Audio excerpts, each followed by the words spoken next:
High students, কি অবস্থা সবার? আরে নাইস, সবাই চলে এসেছি। ফ্যান্টাস্টিক। কেমন আছো তোমরা?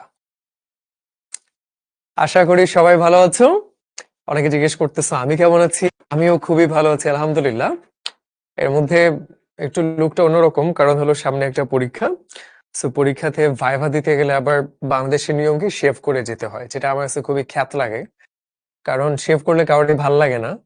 তারপরে নিয়ম যেহেতু মানতে তো হয়, কিছু করার নেই। সো এই জন্য এই মাস হয়তো এভাবেই থাকতে হবে। তারপর ইনশাল্লাহ আবার we're gonna grow back the beards. Yeah. So অনেকে জয়েন করে ফেলতেছে, সবাইকে বলতে চাই আসসালামু আলাইকুম রহমতুল্লাহি ওয়া বারাকাতুহু। আর অনেকে আম, কি বলে, সালাম যারা দিয়েছে, ওয়ালাইকুম আসসালাম রহমতুল্লাহ। শুকাইছি শুকাইছি, হ্যাঁ। ধরো আমি যখন রমজানের আগে ফেব্রুয়ারি লাস্টে আমার ওয়েট ছিল 83 KG.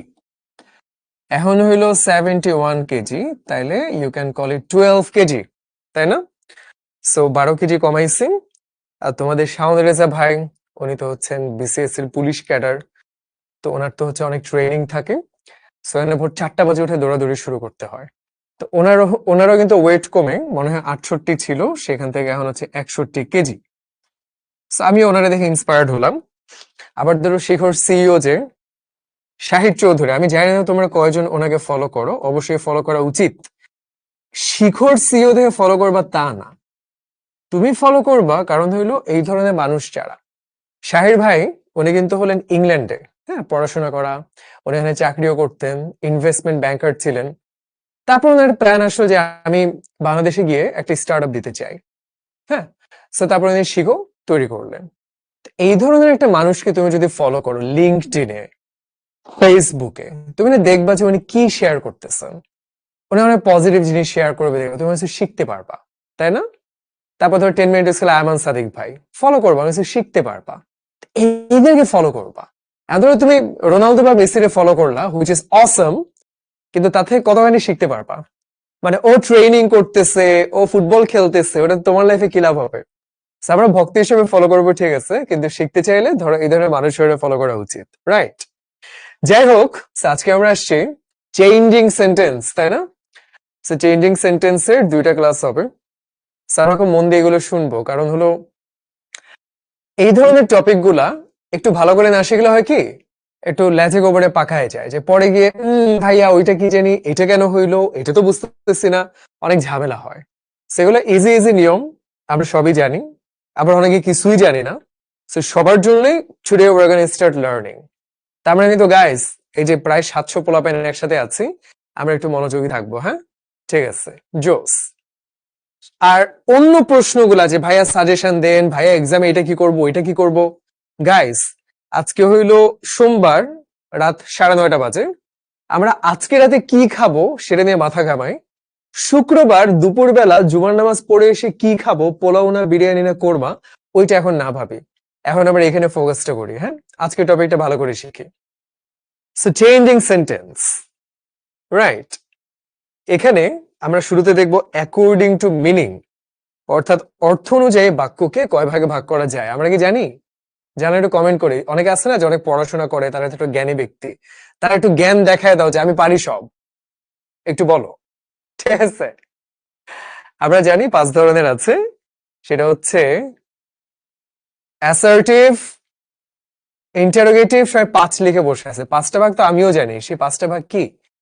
Assertive, interrogative, imperative, objective, exclamatory, তাই না? ওইটাতে আমরা আসতেছি। তার আগে আমরা এই 2টা ক্লাসে যা যা শিখবো, এই যে অর্থ অনুযায়ী 5 প্রকার, সেটা আমরা দেখবো আজকে।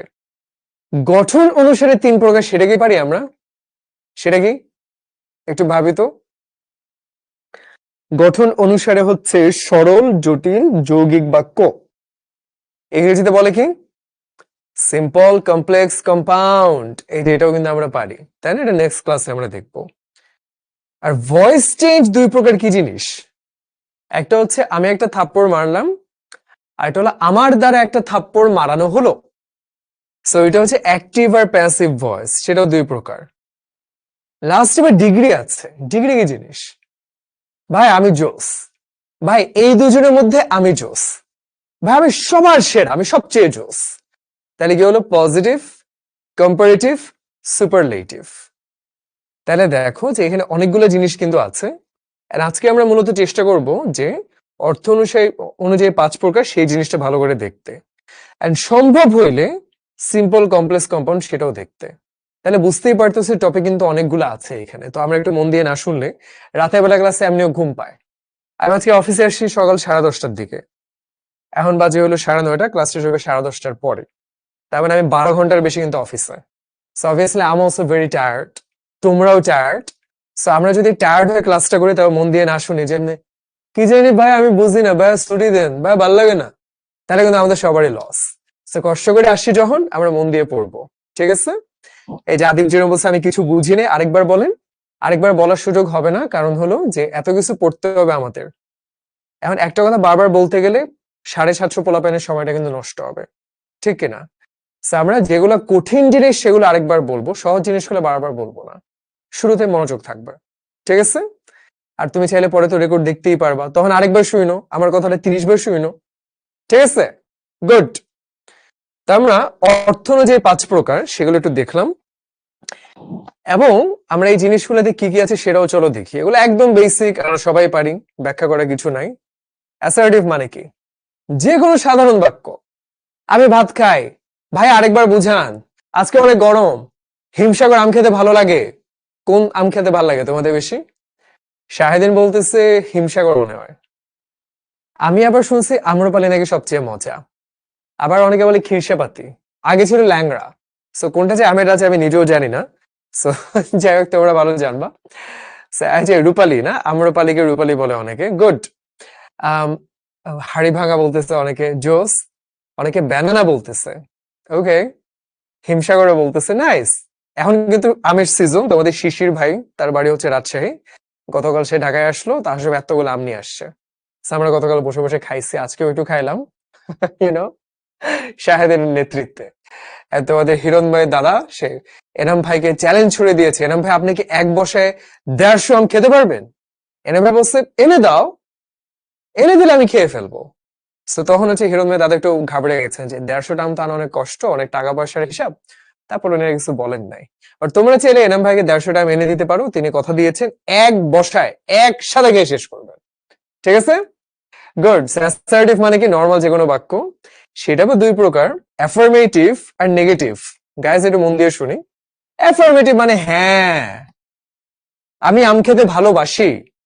নেগেটিভ মানে না, আমি আমার অ্যালার্জি, তাই না? আম খেলে আমার গলায় ওই আমের আঁশটা ওগুলো গলায় চুলকানি হয়, কাশি উঠে যায়, তাই না?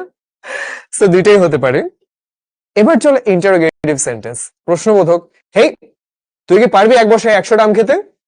প্রশ্ন করলাম, তাই না? এই তো হয়ে গেল, ইন্টারোগেটিভ আমরা পারি, রাইট? সো এখানে বলতে পারো ভাইয়া এত কিছু কি লিখা আছে? এত কিছু লিখা আছে কারণ এই যে তোমার 800টা ছেলে মেয়ে আসো, তুমি অনেকে ক্লাসটা করে বলবা ভাই আমি তো কিছুই বুঝি নাই, তাই না? একটা সুন্দর কথা আছে, তোমাদের সিনিয়র ভাই আপুরাও বলে যে আমি কিছুই বুঝিনি, রাইট? তো যারা কিছুই বুঝে নাই বা যারা বুঝতেও চায় না, যাদের হচ্ছে মাথা ভর্তি ডাবের পানি। হ্যাঁ, অনেকের মাথায় কিন্তু এরকম থাকে যেখানে ব্রেন থাকার কথা, কিন্তু এখানে হচ্ছে ডাবের পানি। সো যাদের ডাবের পানি আছে তাদের তো বারবার জিনিসটা পড়া উচিত। সো এই জন্য আমরা এখানে কিন্তু একদম বিস্তারিত ব্যাখ্যা করে করে সব লিখে রাখি। এটা আমাদের ক্লাসে পড়ার দরকার নাই, কিন্তু লিখে রাখা যেন তুমি ক্লাসটা না করলে বা ক্লাসে কিছু না বুঝলে পরে যেন দেখে নিতে পারো, যে সরে সরে পড়বা যে ইন্টারোগেটিভ সেন্টেন্স শুরু হয় অক্সিলিয়ারি ভার্ব অথবা এইটা দিয়ে, তখন আর যেন কনফিউশন না থাকে, ঠিক আছে গাইস? গুড। হাবিবা বলছে সে কোথায় ক্লাস হবে, আমার তো মনে হয় হবে, দেখা যাক আর কি কি হয়, ওটা নিয়ে চিন্তা করো না। ইন্টারোগেটিভ গেল। ইম্পারেটিভ মানে কি?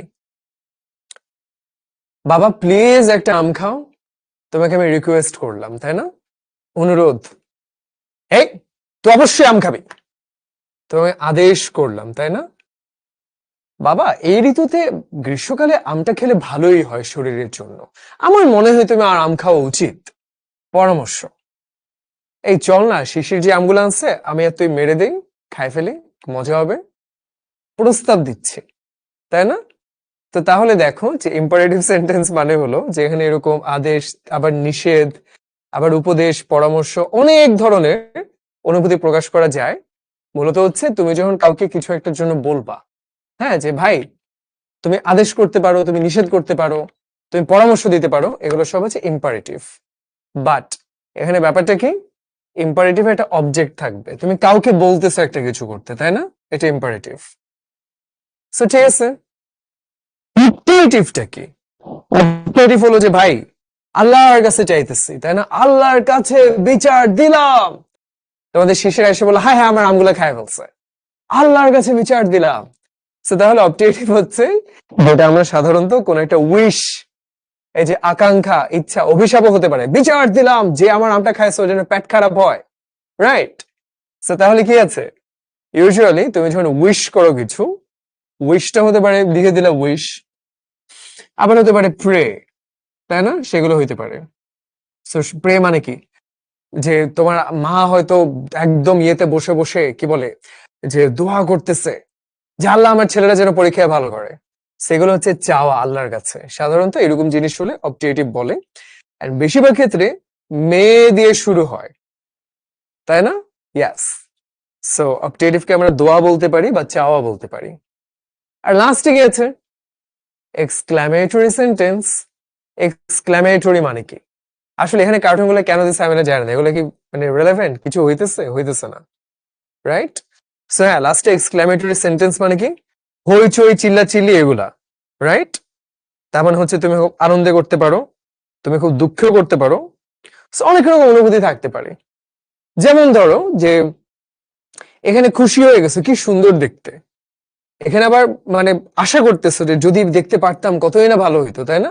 অনেক ভাবে হয় যে দুঃখ, আনন্দ, যন্ত্রণা, হতাশা, অনেক কিছুতে কিন্তু হইতে পারে। তাইলে আমরা মোটামুটি এই ব্যাপারগুলো কিন্তু বুঝলাম, রাইট? এখন আমাদের কি করতে হবে তাইলে, কিছুটা মনোযোগ দিয়ে বুঝছি কিনা, শুনছি কিনা, এটা তো একটু দেখা দরকার, রাইট? তাহলে আমাদের মনে হয় প্রচুর পোল কোয়েশ্চেন সলভ করা দরকার, তাই না? আজকে কিন্তু আমরা এই কাজটা করব, আমরা হচ্ছে পোল কোয়েশ্চেন সলভ করব। আচ্ছা, তাহলে চলো আমরা ফার্স্টটা দিয়ে শুরু করি, দেখি তো পারি কিনা।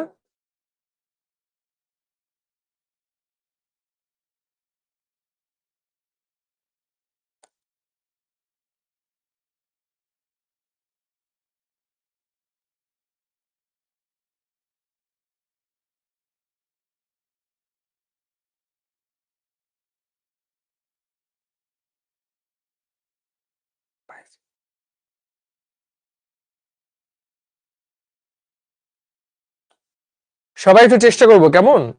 এত পোলাপাইন আছি, সবাই ট্যালেন্টেড ছেলে মেয়ে, আমরা কিন্তু ভালো করে উত্তরগুলো দিব। এখন বলতে পারো ভাই নিয়মটা তো দেখান নাই। হ্যাঁ, আমি শুরুতেই যদি নিয়ম দেখাই দিই তাহলে তো সবাই উত্তর পারবা। নিয়মটা দেখানোর আগে আমরা সলভ করতে পারি কিনা সেটা হচ্ছে দেখার বিষয়, তাই না? আমরা কিন্তু শিখে আসছি অ্যাসার্টিভ সেন্টেন্স দুই রকম হয়, অ্যাফার্মেটিভ, নেগেটিভ। অ্যাফার্মেটিভ হ্যাঁ বোধক, নেগেটিভ না বোধক। Only Sadman can solve the puzzle, না? তোমাদের সাদমান ভাই শুধু পারবে এই ধাঁধাটা মিলাইতে। আর নেগেটিভ মানে কি, যে অর্থটা চেঞ্জ হবে না কিন্তু আমরা না বোধক শব্দ আনবো। যেমন কি আমরা বলতে পারি সে অনেক বোকা, এটার নেগেটিভ করতে পারি সে বুদ্ধিমান নয়। তার মানে উল্টা একটা শব্দ দিতে হবে, তাই না? তাহলে সাদমানই শুধু পারে পাজলটা সলভ করতে, তাহলে কি হতে পারে, সাদমান ছাড়া কেউই পারে না পাজলটা সলভ করতে। এটা তো হইল না, নো আদার দেন সাদমানও হইল না। নাথিং নাকি নান, থিংটা হলো বস্তুর ক্ষেত্রে হয়, কোনো জিনিস হলে। আর মানুষ হইলে হয় নো ওয়ান, সংক্ষেপে none. So none but Sadman can solve the puzzle. দেখি তো গাইস, বাহ ভালো করতেছে, রাইট? 250 জন পারছি, ফ্যান্টাস্টিক। 15 জনের নাম পড়ি।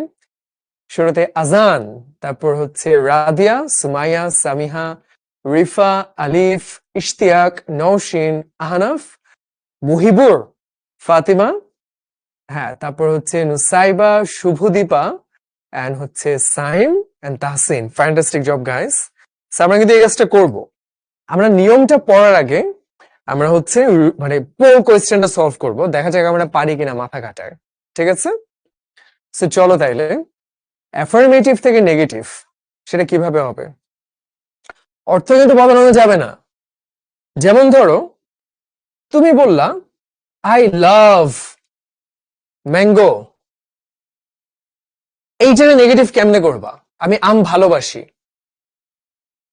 এইটার একটা উল্টা কিছু দিবা, হেট, তাই না? তো উল্টা দিছো, এবার তুমি দাও আই ডোন্ট হেট ম্যাঙ্গো। আমি আমকে অপছন্দ করি না মানে হলো আমি আমকে পছন্দ করি, বুঝা গেছে? কিংবা ধরো যে ছেলেটা অনেক মোটা, তুমি নেগেটিভ করলে ছেলেটা অত শুকনা না, তাই না? এই তো এই জিনিসটা এভাবে করে আমরা অ্যাফার্মেটিভ থেকে নেগেটিভ ট্রান্সফরমেশন করব। সেখানে কয়েকটা নিয়ম আছে, এগুলো কিন্তু একদম লিখে দেয়া আছে, তুমি দেখলেই ধরতে পারবে, একদম ইজি, তাই না? দেখো, only Enam bhai can help আস, শুধু এনাম ভাই সাহায্য করতে পারেন, তাহলে এনাম ভাই ছাড়া আর কেউ পারেন না, তাহলে সেটা কি হবে বলো? মানুষ যদি হয় তখন আমি দেবো নান বাট, ঠিক আছে? তারপরে নান but Enam bhai can help us. আর he has only a pen, তার শুধু একটা কলম আছে, এটা একটা বস্তু, বস্তু ইংরেজি হচ্ছে থিং, তাহলে আমরা সেটা করে দেবো নাথিং বাট, তাই না? বস্তুটা nothing but, he has nothing but a pen. পারতেছি আমরা? এই তো জাস্ট পারতেছি। তাহিদ বলতেছে আমার কোন আম খেতে ভালোবাসি, সবগুলাই আমরা পালে শুনছি, অনেক বেশি মজা হয়। তারপর আমি অতটা আলাদা করে টেস্ট ধরতে পারি না, আমার সবগুলোই ভালো লাগে খাইতে, ঠিক আছে? আর অনেক খাওয়া হয় তা না। এই যে দেখো, আজকে আমি বাসায় ফিরবো 12টায়, তো 12টায় বাসায় ফিরে আম খাবো কখন? সেরকম খাওয়া হয় না খুব একটা, সারাদিন অফিসে দৌড়াদৌড়িতেই কাটে। সো তাইলে গাইস আমরা কিন্তু আরেকটা পোল কোয়েশ্চেনে যাব, দেখি তো গাইস এটা পারি কিনা।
গাইস সবাই চেষ্টা করি, we must finish hour task. এটা নিয়ম না জানলে কিন্তু আমরা পারবো না, তাই না? নিয়মটা আমরা সামনেই দেখবো। এখন উই ক্যানট হেল্প হতে পারে, ক্যানট বাট সেটাও হতে পারে, দুইটাই সঠিক। হুম, কিন্তু এখানে একটু প্যাচ আছে, এটাও হবে না, এটাও হবে না, এই দুইটার একটা হবে। ক্যানট হেল্পের পরে ভার্বের সাথে আইএনজি যুক্ত হয়, এখানে সেটা নাই, তাহলে এটাও বাদ। So correct answer is 3। কজন পারলাম? আরে খাইছে, আমরা প্রায় 300 জনে পৌঁছে গেছি না? Very good. দেখি, নওশিন, তারপর হচ্ছে সিনফা, নাইস, আজান, ইফরাত, তারপর স্নেহা, জাহিরা, তারপর তাহিরা, ছন্দে ছন্দে নাম, তারপর হচ্ছে কলি, তাহসিন, আব্দুল রাজাক, রিফাত, তারপর আছে Jannat, Maria, Ishtiaq and Khadija. Fantastic, fantastic. এখন তাইলে চলো আমরা নিয়মটা দেখি, এই নিয়মটা আমরা খুব ভালো করে শিখবো। আচ্ছা, নিয়মটা কি এখানে? হ্যাঁ, উই মাস্ট ওবে আওয়ার প্যারেন্টস, মানে বাবা মাকে অবশ্যই মান্য করা উচিত, তাই না? তাহলে এটা নেগেটিভ কি করব? বাবা মাকে মান্য না করলেই নয়, না করেই পারবো না আমরা। সেটা দুইটা নিয়ম আছে, ক্যান নট বাট ওবে অথবা ক্যান নট হেল্প ওবেইং। ভাই কেমনে মনে থাকবে এটা? একটু প্যারা, তাই না? সো ক্যান নট হেল্প এর পরে ভার্বের সাথে আইএনজি যুক্ত হয়। তোমরা যদি কখনো গান টান শুনো, বড় হয়তো বিদেশে যাবা, বিদেশে আমেরিকান কালচারের সাথে পরিচয় হবে, খালি শাহরুখ খান আর সালমান খান এগুলো বাইরে যে একটা পৃথিবী আছে ওটা তখন আমরা শিখবো, তাই না? সো একজন খুব বিখ্যাত একটা গান আছে, দিতেই চলে আসছে can't help falling in love. It's a very famous song Elvis Presley. দেখতে পাচ্ছ 450 মিলিয়ন ভিউ। এটা 1950 সালের গান, আজ থেকে প্রায় 80 বছর আগে। তারপরে এত মানুষ এটা শুনে কেন? It's a very famous song. So তাহলে কি হইলো? Can't help falling in love, right? এই যে ক্যানট হেল্প এর পরে ফলিং বসে, এইটা আমরা শিখে ফেললাম। ওই গানটা থেকে আমরা মনে রাখতে পারবো। জোস। আর ক্যানট বাটের পরে ভার্বের বেস ফর্ম বসে। বেস ফর্ম মানে কি? একদম মূল শব্দটা।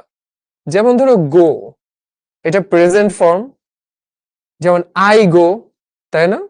কিন্তু তুমি যদি বলো হি, তখন হয়ে যাবে গোজ। তখন এটা প্রেজেন্ট ফর্ম থাকলো কিন্তু বেস ফর্ম থাকলো না। বেস ফর্ম তখনই হবে যখন মূল শব্দটা যা ছিল তাই থাকবে, আর কিচ্ছু যুক্ত করতে পারবা না।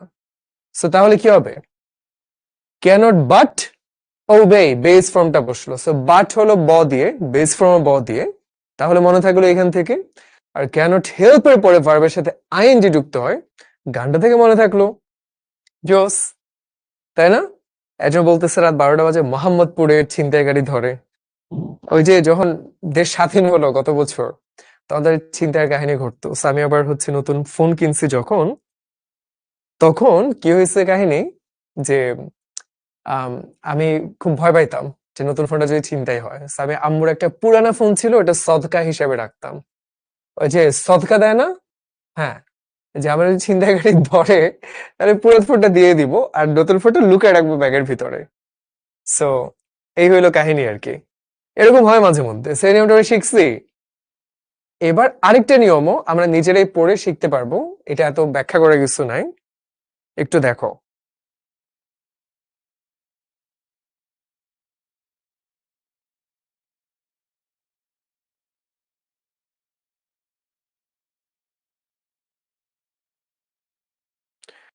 বুঝতে পারছি এই নিয়মটা? আশা করি বুঝতে পারছি।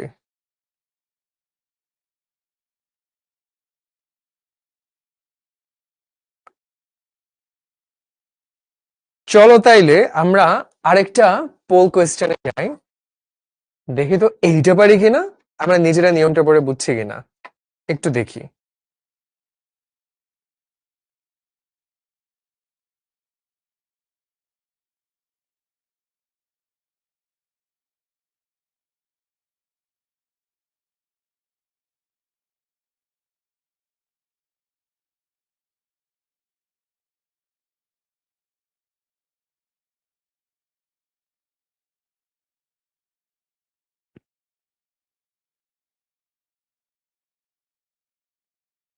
কেমন হচ্ছে গাইস? পারবো আমরা? এইমাত্র কিন্তু দেখছি নিয়মটা, একদম ইজি, এটা পারা উচিত। Both Sadman and Sami attended the meeting. তার মানে সাদমান সামি উভয়ই মিটিং এ অংশগ্রহণ করেছে। তাহলে এটা আমরা নেগেটিভে কি করব? শুধু সাদমান না, সামিও অ্যাটেন্ড করেছে, তাই না? সেই ক্ষেত্রে যখন বোথ থাকে, আমরা একটু আগে নিয়মটা শিখে এসেছি, এক্ষেত্রে শুধু সাদমান নয়, বরং বা কিন্তু সামি সেও অংশগ্রহণ করেছে, নট অনলি বাট অলসো। কোথায় আছে এটা? নট বাট বাদ হয়ে গেল, নান বাট বাদ হয়ে গেল, নাইদারও বাদ হয়ে গেল, তাহলে কি তাহলে নট অনলি বাট অলসো, তাই না? এই তো আমরা পেয়ে গেলাম। তো দেখি তো তাইলে কয়জন পারলাম। আরে জোস, পুরো 350 ছাড়া গেছে। আমরা তো ট্যালেন্টেড ডিব্বা এক একজন, সবই পারি, তাই না? জোস। আজান আবারও চলে আসছে তৃতীয়বারের মতো, মেহেদি, ইফরাত আবার আসছে, সামিহা, সিনফা আবার আসছে, তারপর হচ্ছে আমির, জাহির আবার আসছে, তাজরিয়ান, আমিনু, জান্নাত, তারপর স্নেহা মনে হয় আবার আসছে, মুহিবুর আবার আসছে, রাদিয়া, শাহরিয়া। ফ্যান্টাস্টিক, একদম ছন্দে ছন্দে নাম, রাইট? সো এই যে নিয়মগুলো শিখতেছি, পোল কোয়েশ্চেন দিতে গেলে মাথায় একটু খাটাইতে হইতেছে, তাই না? এরকম আরো খাটাইতে হবে প্র্যাকটিস করতে করতে। সো চলো এরপরে কি আছে। অ্যান্ড যদি থাকে, এটা তো আমরা দেখলামই, তাই না, যে she was rude and arrogant. She was not only rude but also arrogant, তাই না? ওই আগের নিয়মটা আমরা চালাই দিলাম, মজা, কঠিন কিচ্ছু নাই। এবার তাইলে চলো একটু ঝামেলার ভিতরে যাই। না আমরা পারবো, এটা এটা অনেক easy. He shall trust him, কি হবে এটা? না পারা কিচ্ছু নাই।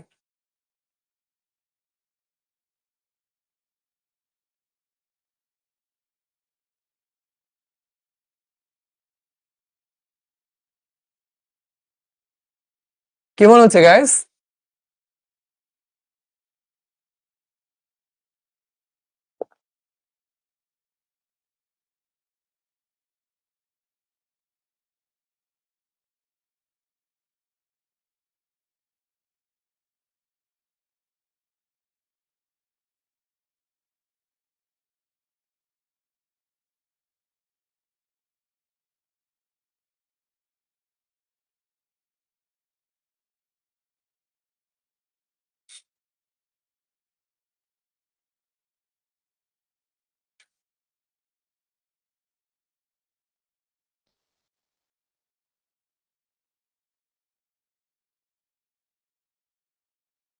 অনেক ইজি জিনিস, আমরা কি জানি?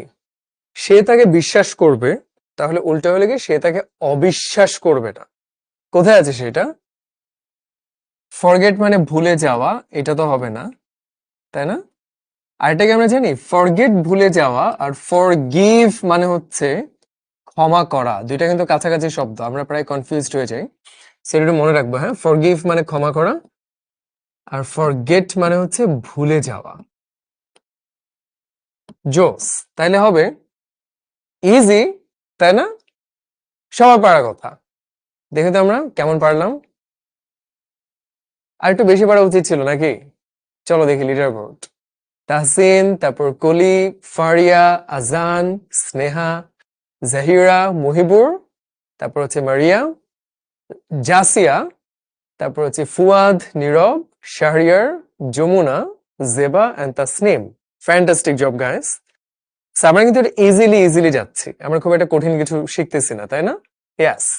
সো প্রথম ক্লাস যেহেতু একটু ইজি করেই শিখবো, মানে খুব আহামরি যে অনেকগুলা নিয়ম আছে তা না, সহজ সহজ জিনিসপত্র। যেমন ধরো যে I shall remember this book, negative করলে কি করব? রিমেম্বার মানে স্মরণ করা, এটা বিপরীতটা কি গাইস? এই মাত্র কিন্তু শিখছি, আমরা দুইটা শব্দ শিখছি, ফরগিভ এন্ড ফরগেট। যে অনেকে বলে যে I will forgive but I will not forget, মানে আমি ক্ষমা করব কিন্তু ভুলে যাব না যে তুমি আমার সাথে এরকম করছিলা। তাহলে ফরগেট মানে ভুলে যাওয়া। বিদেশে এরকম বলে যে ফরগেট মি নট, আমাকে ভুলে যেও না। So I shall not forget this book. Easy, তাই না? ইয়া। আবার অলওয়েজ হলে নেভার হয়। দিবা অলওয়েজ অ্যাটেন্ডস দ্য ক্লাস, তাহলে নেভার দিয়ে কি দিব?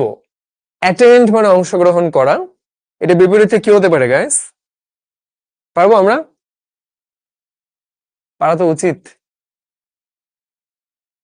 নেভার মিসেস দ্য ক্লাস, ঠিক আছে? এই তো পারতেছি আমরা, জোস, তাই না? ইজি ইজি জিনিস। এবার তাইলে লাস্ট আরেকটা পোল করে ফেলি আমরা।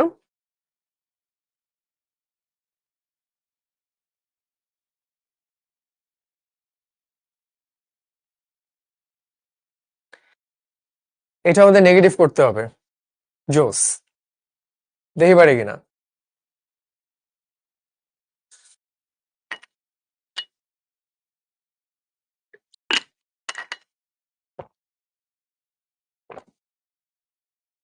হি সামটাইমস হেল্পস হিজ ফ্যামিলি, সে কখনো কখনো পরিবারকে সাহায্য করে, রাইট? তাহলে উল্টাটা কি হতে পারে? সে কখনোই সাহায্য করে না, এটা তো বলে নাই, কখনো কখনো তো করে। অথবা he doesn't help his family, এটা তো হইলো না, বলছে তো সাহায্য করে মাঝে মধ্যে। তাহলে কোনটা হতে পারে? নেগেটিভ যদি করতে চাই, একটা নো থাকা উচিত, তাই না? So he rarely helps his family, মানে বলতে গেলে সাহায্য করেই না, এখানে নো শব্দটা নাই। সো সবচেয়ে ভালো হইলো সে সবসময় সাহায্য করে না, তাই না? নো আছে, সবসময় করে না মানে হচ্ছে মাঝে মধ্যে করে। তাহলে তো ভাই এটাই উত্তর, আমরা ইজিলি পেরে গেলাম। একটু কঠিন ছিল, দেখি তো কয়জন পারলাম।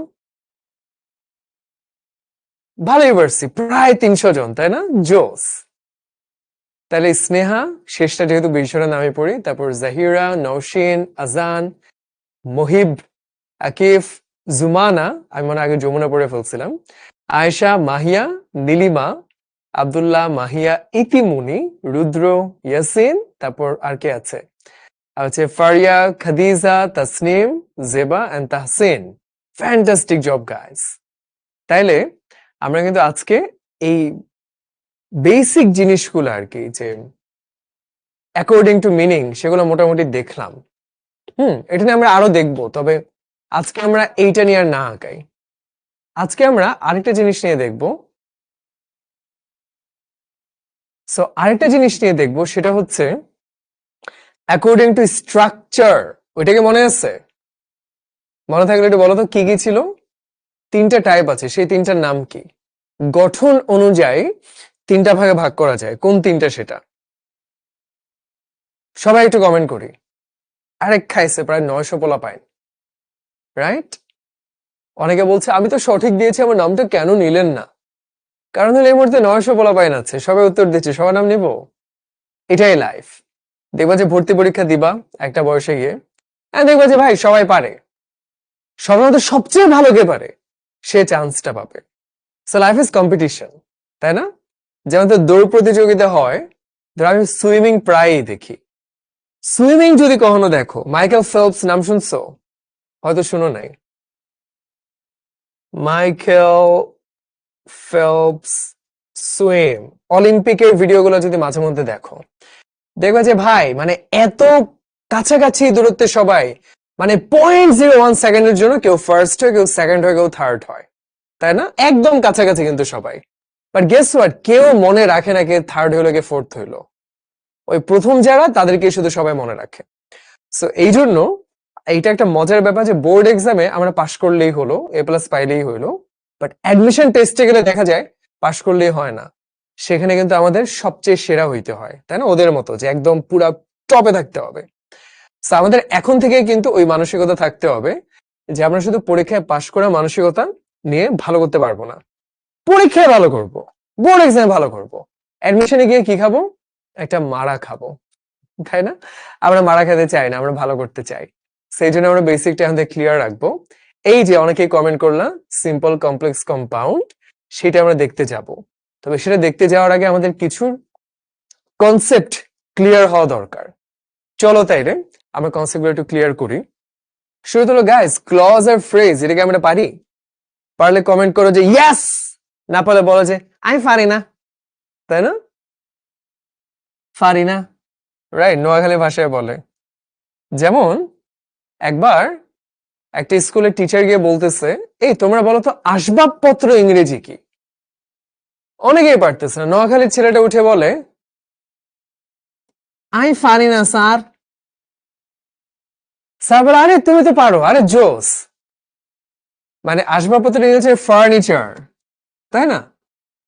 সো ওটা সুন্দর করে বলছে আমি পারি না স্যার, স্যার ভাবছে ফার্নিচারই বলছে, তাই না? মাঝে মধ্যে ভুল উত্তর দিয়ে কিন্তু সঠিক হয়ে যায়। সো এই হইতেছে জিনিস। ক্লজ আর ফ্রেজ কয়জন পারি আর কয়জন পারি না স্যার? মোটামুটি পারি, মোটামুটি পারি না। আচ্ছা ঠিক আছে, আমরা তাহলে ব্যাখ্যা করে দেখব। সুন্দর করে লিখে দেয়া আছে, তাই না? মুখে একটু শুনি। দুই ক্ষেত্রে কি লেখা শুরুতে?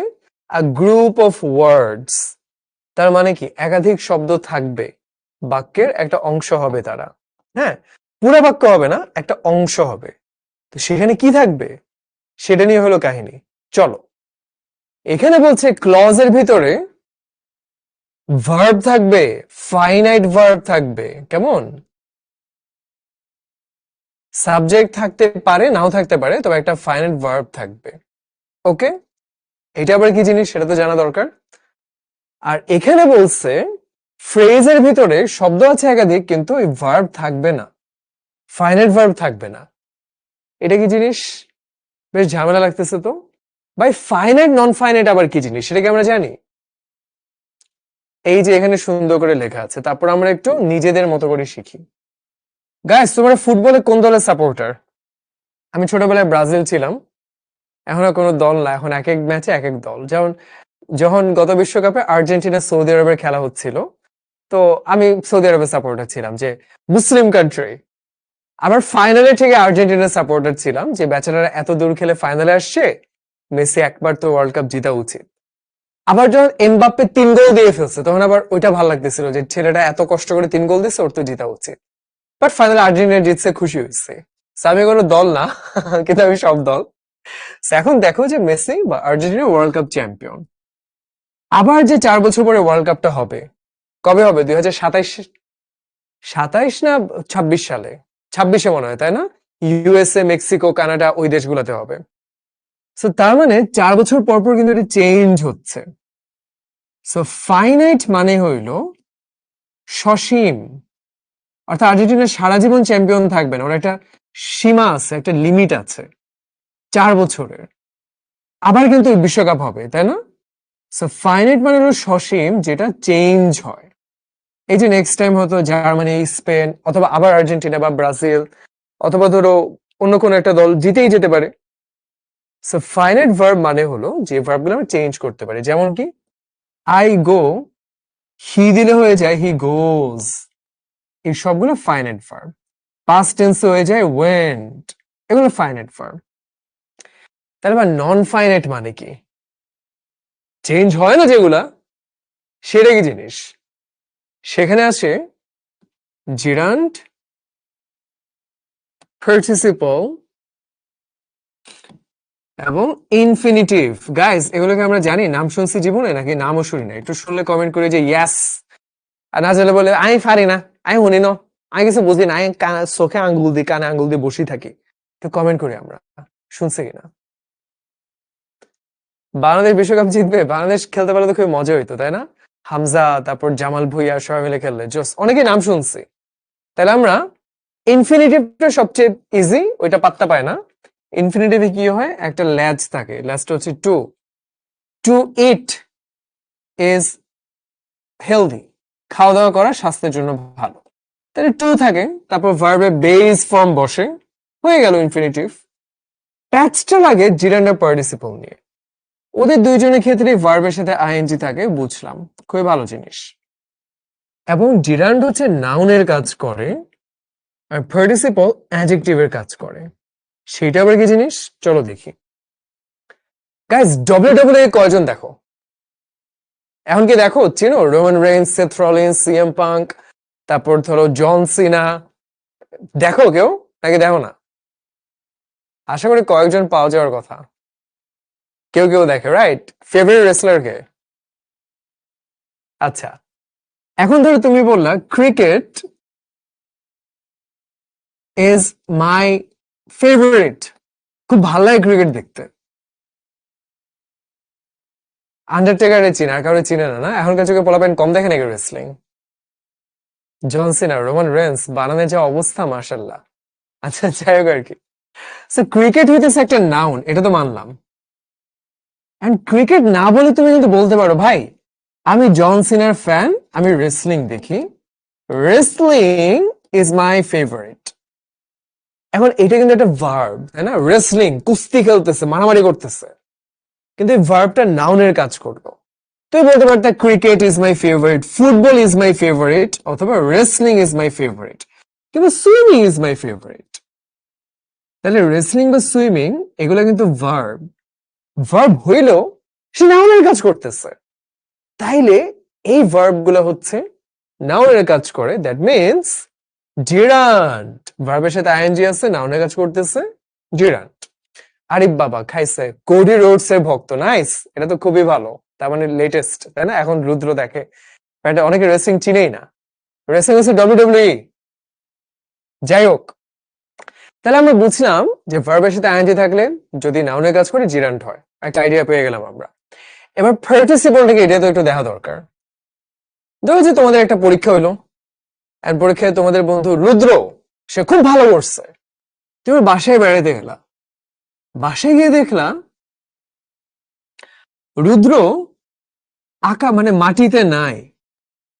ও পরীক্ষায় ভালো করছে দেখো, ওর মা সবাই ডেকে ডেকেছে, জানো আমার ছেলে তো ফাড়ায় ফেলছে, এই মিষ্টি খাও, মিষ্টি খাও, তাই না?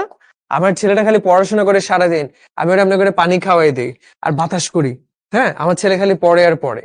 এত পাম পট্টি, সবাই এত খুশি, রুদ্র ভাই আকাশে উঠতেছে, রুদ্র আকাশে ভাসতেছে। তখন কি হয়ে যাবে?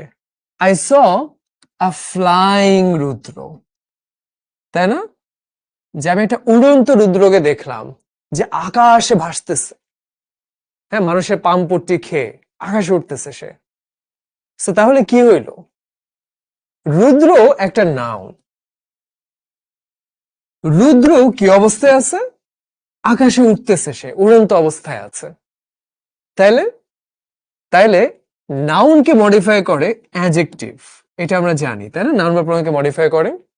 তাহলে কি হইলো, এই যে ফ্লাইং রুদ্র এটা একটা অ্যাডজেক্টিভ, তার মানে পার্টিসিপল। পার্টিসিপল মানে হচ্ছে অ্যাডজেক্টিভের কাজ করে। আরেকটা এক্সাম্পল দিতে পারি, রুদ্র পুকুরে গেলা, পুকুরে দেখলাম সে হচ্ছে একটা হাঁস পালতেছে, তখন তুমি বললা আই স এ সুইমিং ডাক, তাই না? তার মানে কি, একটা হাঁস দেখলাম, হাঁসটা সাঁতার কাটতেছে, তাহলে জিনিসটা কি হইলো, সুইমিং ইজ মাই ফেভারিট। তখন কিন্তু সুইমিং নাউনের কাজ করছে, যেমন cricket is my favourite, wrestling is my favourite, swimming is my favourite, নাউনের কাজ করছে। আবার এখানে আই স সুইমিং ডাক, সেখানে অ্যাডজেক্টিভের কাজ করছে কেন, সে হচ্ছে ডাক একটা নাউনের আগে বসে ডাককে মডিফাই করছে, তাই না? এটা ভাসমান সাঁতার কাটা বা একটা হাঁস দেখলাম, বুঝতে পারছি? তাহলে কি বুঝা গেল নাকি এখনো বলবো যে ভাই আমি কিছু বুঝি না? কি অবস্থা? মানি ইন দ্য ব্যাংক দেখছি, খুবই ভালো লাগছে। সামনে তো ওরা সৌদি আরব যাবে না, ডব্লিউডব্লিউ সিএম পাঙ্ক আর জনসিনা খেলবে। বুঝতে পারছি, জিরান্ডা পার্টিসিপল, ইয়াস, জোস, খুবই ভালো। এখন তাইলে চলো আমরা জিনিসগুলো একটু দেখি। শুরুতে আমরা ক্লজ আর ফ্রেজ দেখলাম, আমরা জানলাম ক্লজে হচ্ছে ফাইনাইট ভার্ব থাকে, ফ্রেজে থাকে না। ফ্রেজে তাহলে কি থাকে, ফ্রেজে থাকে জিরান্ড পার্টিসিপল ইনফিনিটিভ, থাকতে পারে নাও থাকতে পারে। যদি থাকে তাহলে এই ভার্ব থাকবে, আর না হলে থাকবে না। যেমন বেস্ট ফ্রেন্ড কোনো ভার্ব নাই, ওয়াজ ওয়ার্কিং, আচ্ছা এটা অবশ্য একটা ভালো হইলো না। ভেরি প্রিটি ভার্ব নাই, তাহলে কি হইলো, ভার্ব নাই। সাধারণত থাকলেও জিরান্ড পার্টিসিপল আগে থাকবে। আর ক্লজের ভিতরে ভার্ব থাকবে, এটা আমরা শিখলাম। এরপর আমরা শিখতে গেছি ফাইনাইট আর নন ফাইনাইট ভার্বস। ফাইনাইট মানে কি দেখো, আমরা শিখছি যেগুলো চেঞ্জ হয়, যেমন আর্জেন্টিনা চ্যাম্পিয়ন, চেঞ্জ হইতেই পারে। হি রিডস বুকস, এটা অতীতকালে নেওয়া যায়, he read books, he is reading books, change হয়। তাহলে চেঞ্জ করা যায় এরকম ভার্ব। কিসের ভিত্তিতে চেঞ্জ হয় দেখো, নাম্বারের ভিত্তিতে হইতে পারে। যেমন তুমি বললা হি রিডস, একজন, একাধিক ব্যক্তি হলে কি হয়, দে রিড। এখন কিন্তু আর এসটা নাই শেষে, নাম্বার সিঙ্গুলার থেকে প্লুরাল হয়েছে, এসটা চলে গেছে। তাহলে নাম্বারের ভিত্তিতে চেঞ্জ হইতে পারে, সিঙ্গুলার প্লুরাল। পার্সনের ভিত্তিতে হইতে পারে, যেমন I go, first person. Third পার্সনে গেলে হি গোজ, তাই না? তাহলে first person, second person, third person change হইতে পারে। টেন্স, যেমন আই গো, অতীতে কি হয়ে যাবে, অতীতকালে আই ওয়েন্ট। তাহলে আমরা বুঝলাম তাই না যে এই যে চেঞ্জ গুলো হয়, ইজি, একদম ইজিলি ফাইনাল ভার্ব চেনা যায়। নন ফাইনাল কেমনে চিনবো সেটাও তো আমরা দেখলাম, জিরান্ড পার্টিসিপল ইনফিনিটিভ। যেমন কি running is her favourite hobby. Guys এইটা কি জিনিস একটু বলো তো, এটা আমরা পারবো, এটা হচ্ছে জিরান্ড, তাই না? Running is my favourite hobby, cricket is her favourite hobby, এটা আমরা ইজিলি পারবো। 2 নাম্বারটা বলো আই এনজয় রিডিং বুকস। এখানে রিডিং শব্দটা কি, এটা কি জিরান্ড না পার্টিসিপল না ইনফিনিটিভ? একটু কমেন্ট করি তো সবাই, প্লিজ সবাই একটু কমেন্ট করি, কেন মনে হচ্ছে এখানে ক্লাসে 800 পোলা পাইনে অনেকের মাথার মধ্যে ডাবের পানি, তারা এটা পারবে না। ঠিক আছে, অনেকে ভুল করবে। এই যে ইশরাত বলতেছে বিরক্তিকর ক্লাস, কারণ সে মাথা ভর্তি ডাবের পানি নিয়ে বসে আছে, কিছু মন দিয়ে শুনতেছে না। মন দিয়ে না শুনে না মাথায় কিছু ঢুকবে না, তবে কি ছাতার মাথা ক্লাস করে ভালো লাগে না কিছু, এটি কি ফরায় আর মাথায় ঢুকে না, আর মাথা বিষ করে। তো ইশরাত তুমি গিয়ে ঘুমায় থাকো অথবা আম খাও, ঠিক আছে? আর বাকিরা যারা একটু মন দিচ্ছে তারা একটু কমেন্ট করি কি মনে হচ্ছে এটা। ধুমায় সবাই ভুল করতেছি তাই না? সাব্বাস, ভুল করতে অনেক মজা। I enjoy reading books. চলো আমরা একটু আবার দেখি, আমরা শিখছি জিরান্ড নাউনের কাজ করে, আর পার্টিসিপল অ্যাডজেক্টিভের কাজ করে। ঈশ্বর, এইটুকু কি আপনি অনুগ্রহ করে বুঝতে পেরেছেন নাকি এটাও আপনি বুঝেন নাই? না বুঝলে আমি কি করবো আসলে, চোখের পানি ফেলা ছাড়া কিছু করার নাই। এটা 100 বার করে বুঝানো হয়েছে, আশা করে বুঝছেন। এখন নাউন মানে কি, আই এনজয় ক্রিকেট, এটা একটা নাউন না? হ্যাঁ, ক্রিকেটের জায়গায় অন্য একটা কিছু বসাও। I enjoy reading. খেয়াল করে দেখছো, I enjoy cricket, I enjoy reading. তাহলে এইখানে এই রিডিংটা কিন্তু নাউনের কাজই করতেছে। তুমি বলো ভাই রিডিং এর পরে বুকস ছিল তো, তো সমস্যা কি? এটা কি বুকস নাউনটাকে মডিফাই করছে? না, এটা হচ্ছে এই নাউনটার সাথে এক্সট্রা ইনফরমেশন। যেমন আই এনজয় ক্রিকেট ম্যাচ, তাই না? তুমি বলতে পারো, কিন্তু সেটা হচ্ছে এক্সট্রা ইনফরমেশন, কিন্তু পুরোটা মিলে হচ্ছে নাউন। রিডিং বুকস পুরোটা মিলে হচ্ছে নাউন। এইভাবে তো ভাবি নাই, অনেক প্যারা লাগতেছে তো এখন। হ্যাঁ, এই জন্য মাথা খাটাইতে হবে। ধাম করে আন্দার মধ্যে দাগাই দিব না, বলে দিব না, একটু মাথা খাটাবো, ঠিক আছে? আই এনজয় রিডিং বুকস, এটার বদলে তুমি নাউন বসায় দেখো। তুমি বসায় দেখো যে আই এনজয় ক্রিকেট বসাইলে কি হইতো ভাইয়া? হ্যাঁ, তাহলে তো মিলতেছে বাক্যটা। তাহলে আই এনজয় ক্রিকেট হলে জিরান্ট হইতো, আই এনজয় রিডিং বুকস এরও জিরান্ট হবে। বুঝা গেছে এখন? So, আমরা কি করব, যে এই ধরনের জিনিসগুলো থাকলে একটু নাউন বসায় দেখব মিলে কিনা বাক্য। ঠিক আছে, good. I enjoy cricket, football অথবা রিডিং বুকস, সবগুলো নাউন বসালে মিলতেছে, এটা হচ্ছে একটা জিরান্ট। ঠিক একইভাবে হার হবি ইজ, ক্রিকেট বসাইতে পারতা, ফুটবল বসাইতে পারতা, পেইন্টিং বসাইছো মিলে, তাহলে কি হইলো? এটা হইলো জিরান্ট, রাইট? এই যে আমরা জিনিসগুলো একটু পারতেছি এখন, একটু একটু পারতেছি। আবার লাস্টেরটা দেখো, দ্য স্মাইলিং চাইল্ড, এখানে তুমি নাউন বসাও তো। The cricket child, the football child, না মিলতেছে না। কেন মিলতেছে না? কারণ এইখানে স্মাইলিং শব্দটা অ্যাডজেক্টিভের কাজ করে, সো নাউন বসাইলে মিলবে না। কেমন বাচ্চা? হাসি খুশি বাচ্চা, দ্য স্মাইলিং চাইল্ড। তাহলে এটা হচ্ছে প্রেজেন্ট পার্টিসিপল। বুঝা গেছে জিনিসটা? আশা করি বুঝা গেছে। আর যারা বুঝতেছে না তারা বলছে দূর, ভাল লাগে না, চলে যাই, তাই না? সে চলে যাও, যারা ভালো লাগে না তারা পালায় যাও, কোনো সমস্যা নাই। আমরা তাইলে ফাইনাইট নন ফাইনাইট বুঝলাম, জিরান্ট পার্টিসিপল ইনফিনিটিভ বুঝলাম। এইবার তাইলে চলো আমরা আসল খেলাটাই ঢুকি, সিম্পল কমপ্লেক্স কম্পাউন্ড। সিম্পল সেন্টেন্সে কিচ্ছু দেখার নেই, একদম ইজি, সো আমরা পড়বোই না, এটা এসব দেখারই দরকার নাই। কিন্তু একটু ঝামেলায় ঢুকবো এখন ভাই, এটা একটু মন দিয়ে শুনতে হবে, কারণ এখানে অনেক ঝামেলা আছে। কমপ্লেক্স সেন্টেন্সে কি লিখেছে ওরা ডেফিনিশন? ওরা লিখেছে হাবিজাবি হাবিজাবি হাবিজাবি। একটা ইন্ডিপেন্ডেন্ট ক্লজ আর একটা ডিপেন্ডেন্ট ক্লজ থাকে। ভাই এটা কি জিনিস, এগুলো তো জানি না, চলো তোমাদেরকে দেখাই। ধরো ইশরাত বলতেছে যে ভাই ক্লাস যদি শেষ না হয় তাহলে তো আমি ঘুমাইতে পারবো না, তাই না? তাহলে এটা বলতে পারি, if the class doesn't end, যদি ক্লাসটা শেষ না হয়, ইশরাত বলতেছে, হ্যাঁ একদম হা করে বলতেছে যে হায় হায় ভাই কখন শেষ হবে। তখন আমি সবাই প্রশ্ন করলাম যে যদি ক্লাস শেষ না হয় তাহলে কি হবে? এটা প্রশ্ন থেকে গেল, তাই না? প্রশ্নের উত্তর হইল if the class doesn't end I can't sleep. আম্মু বলছে ক্লাস শেষ করে তারপর ঘুমাইতে আসবে। তাহলে দেখো পুরা বাক্যটা যদি একসাথে করি, if the class doesn't end I can't sleep, right? বাক্যের প্রথম অংশটা ছিল অসমাপ্ত, কারণ যদি ক্লাস শেষ না হয়, শুনে তোর মাথায় প্রশ্ন ছিল যে তাহলে কি হবে।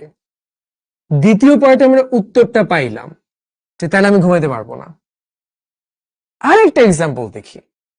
ঈশা দেখে স্যারটা ফাঁকিবাজ কে জানি ছিল, রায়হান মনে হয় না? রায়হান এসে বলতেছে যে ওগো তুমি ঘুমাও, তুমি ভাত খাবা না, তাই না? রায়হান এসে বলতেছে,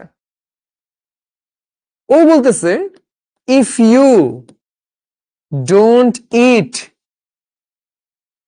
আমরা আবার প্রশ্ন করলাম যে আচ্ছা না খাইলে কি হবে, যদি তুমি না খাও তাহলে কি হবে? প্রশ্ন থেকে গেল কিন্তু। এবার উত্তর পাচ্ছি আই ওয়ন্ট ইট, তাহলে আমিও খাবো না। তাহলে ব্যাপারটা খেয়াল করে দেখো, এখানেও একটা বাক্যে দুইটা পার্ট আছে। প্রথম পার্টে একটা প্রশ্ন থেকে গেল যে যদি তুমি না খাও, এই যে ইফ মানে হচ্ছে যদি, একটা প্রশ্ন থেকে গেল যে কি হবে তাইলে। দ্বিতীয় পার্টে আমরা উত্তরটা পাইলাম যে আমিও খাবো না। এই হইতেছে ক্লজ, ইন্ডিপেন্ডেন্ট ক্লজ আর ডিপেন্ডেন্ট ক্লজ। ডিপেন্ডেন্ট মানে কি, আমি নির্ভর করতেছি, আমি নিজে নিজে পারতেছি না, তাই না? তাহলে দেখো, যদি তুমি না খাও তাহলে কি হবে, প্রশ্ন থেকে গেল, মনে ভাব সম্পূর্ণ প্রকাশ করতে পারি নাই, তাই না? তাহলে এটা হচ্ছে ডিপেন্ডেন্ট ক্লজ। আমাদের এক ফাঁকিবাজ রায়হান আর এক ফাঁকিবাজ ইরশাদের উপরে অনেক নির্ভরশীল। এবার আমরা উত্তর পাইলাম আমিও তাহলে খাবো না, তাহলে এটা ইন্ডিপেন্ডেন্ট ক্লজ, তাই না? তাহলে আমরা একটা ট্রু লাভ এর মাধ্যমে শিখতে পারলাম যে ইন্ডিপেন্ডেন্ট ক্লজ আর ডিপেন্ডেন্ট ক্লজ কি জিনিস। যদি তুমি না খাও আমিও তাহলে না খেয়ে থাকবো, রাইট? তবে বাস্তবে এগুলা কেউ যদি বলে বিশ্বাস করবা না, বেশিরভাগ ক্ষেত্রে দেখবা বাসায় বসে ইচ্ছা মতো খাইতেছে আর তোমার মেসেজ দিচ্ছে ওগো তুমি খাও নাই তাহলে আমিও খাবো না, ঠিক আছে? যাই হোক আর কি, আমরা এই জিনিসটা বুঝলাম যে ডিপেন্ডেন্ট ক্লজ মানে হলো যে একটা প্রশ্ন থেকে যাবে যদি তুমি না খাও তাহলে কি হবে, আর ইন্ডিপেন্ডেন্ট ক্লজে আমরা উত্তরটা পাবো যে আমিও খাবো না। একটু আইডিয়া পেলাম, রাইট? চলো এবার তাহলে আমরা দেখি কি লিখছে ওরা। বিকজ আই ওয়াজ লেট, যেহেতু আমি দেরি করেছি, তো কি হয়েছে তাতে? খেলা শেষ হয়ে গেছে, ট্রেন চলে গেছে, শিক্ষক ক্লাস শেষ হয়ে গেছে, কারেন্ট চলে গেছে, যায় না তো। সেকেন্ড পার্টে উত্তরটা পাইলাম I miss the beginning of the show. তেমন আহামরি কিছু হয় নাই, তাণ্ডব দেখতে গেছিল, গিয়ে দেখা যায় ভাই অর্ধেক শেষ, তাই না? তাহলে এটাই হচ্ছে কমপ্লেক্স সেন্টেন্স। একটা ডিপেন্ডেন্ট ক্লজ থাকে, একটা ইন্ডিপেন্ডেন্ট ক্লজ থাকে, তাই না? ডিপেন্ডেন্ট ক্লজটা মানে কি, একটা প্রশ্ন থেকে যাবে, যদিও তারা অনেক চেষ্টা করেছে, although they worked hard, tried hard, তো কি হয়েছে? they couldn't win the game, তারপরে তারা জিততে পারে নাই। আবারও দেখো একই ব্যাপার, এখানে আমরা একটা প্রশ্ন থেকে গেল, যদিও তারা অনেক চেষ্টা করেছে, তো কি হয়েছে তাতে? তাহলে এটা ডিপেন্ডেন্ট ক্লজ। সেকেন্ড পার্টে উত্তরটা পাইলাম তারা খেলা জিততে পারে নাই, তাহলে এটা ইন্ডিপেন্ডেন্ট। বুঝে গেছে খেলাটা? এক্স্যাক্টলি, এখানে যতগুলো এক্সাম্পল আছে সবগুলোতে একই কাহিনী। একটা পার্টে দেখবে একটা প্রশ্ন থেকে যাচ্ছে, দ্বিতীয় পার্টে সে উত্তর মিলে যাচ্ছে, এটা দেখলে আমরা ধরে ফেলবো কমপ্লেক্স সেন্টেন্স। এখন এই যে প্রশ্ন থেকে যাচ্ছে কি দিয়ে বুঝবো সেটা?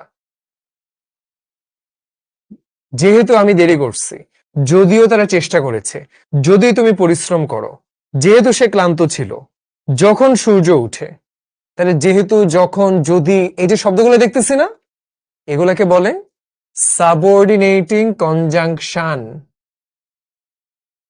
ভাই এত প্যাচালো তো মাথায় ঢোকে না, কি কঠিন কঠিন কথা বলতেছেন, তাই না?